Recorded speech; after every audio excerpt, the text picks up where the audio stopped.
Hello everyone, I'm Orange, and for today's video, we will visit Euphrapp SM City, Iloilo, the first ever Japanese-inspired restaurant.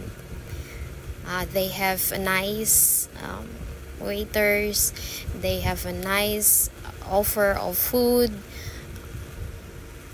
and we order salmon and California maki. The maki is my favorite. It tastes namit. Look at the food in the conveyor na lingaw jud ko ay. If you have time, visit ka mo. Kay damo sila gina-offer na mga food oy.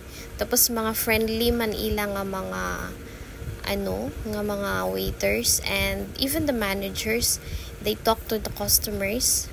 Nagpalapit pud gani sa amon, and she offered free taste of wine, and siling niya, if we like the wine, pwede kami order, but of course, syempre, sa mga freebies lang kita, so inubos lang naman inom ang wine, wala kami nag-order.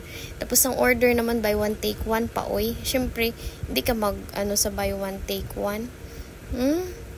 Kamahal man jud oy. Pero hindi man siya kamahalan actually.